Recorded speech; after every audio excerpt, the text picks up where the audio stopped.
Hello, Chuck the Testos here! If you were wondering where the hell I went for the past week, well, you see, I met my new BFF. Let's call him Eski. Back on Tuesday, we had a lengthy argument that ended up with me at the hospital.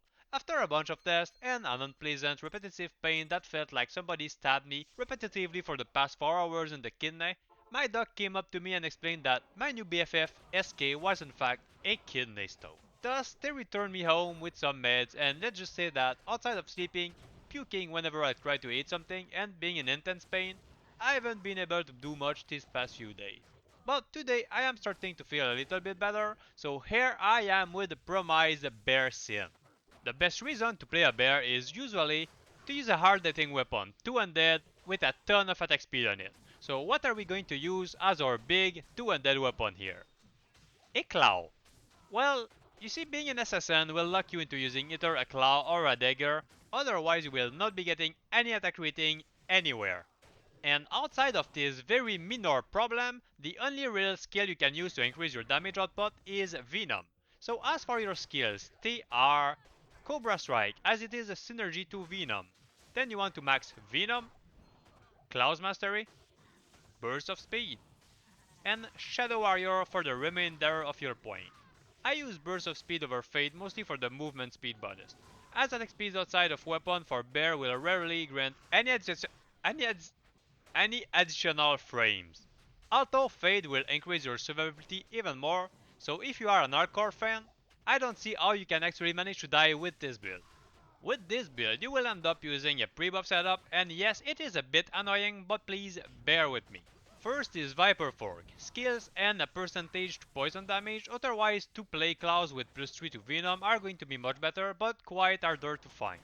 As for the armor, Natalia's armor set will be the best for plus 4 to all skills, otherwise Bramble will offer a bit more damage but is much more expensive. Arak build, any dual plus skill rings, plus 2 amulet, and Shadow Dancer boot.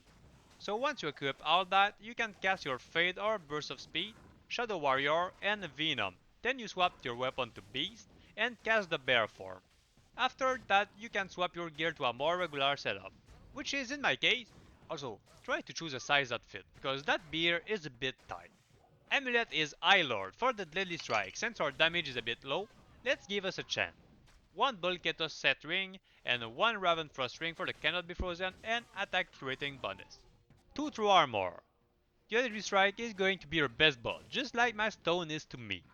String of Ears belt for the life leech and physical damage reduction, Sword Rainer's gloves for the life leech and reduction to enemy physical resistance, then the shield is Phoenix, as it provides a ton of extra damage, otherwise you could off end Fury for the extra deadly strike, but I didn't quite like it.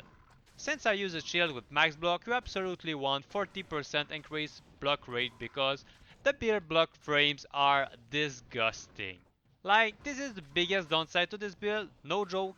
Bear block frames are going to prevent you from doing some specific maps. So to alleviate that a bit, we use a Steel Shade Helm. It provides a nice stats and 30% increased faster block rate. Pairing it with Water Walk boots also provides 20% faster block rate. Finally, the weapon is Bartuk, with 2 15 increased attack speed, 40 enhanced damage duel, and 1 Zod. But you will be getting much better damage with a good ethereal crafted claw, which can reach over 500 damage without sockets. Simply remember that you need to test with your attack speed to see which frames you will be getting with that weapon.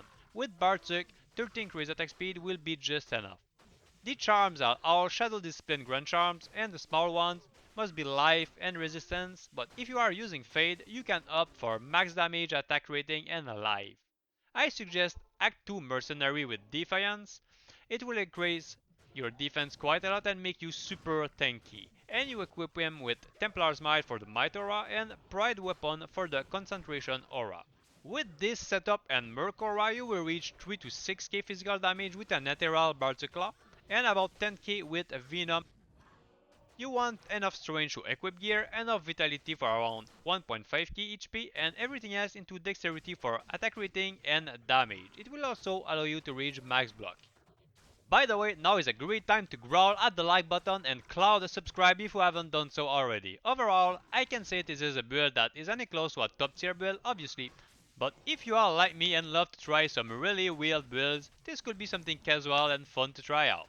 Anyway, this is all for today. Sorry for the video delay, but my new friend just couldn't let go of me that easily. Thank you all for watching, and I hope you are having a great day.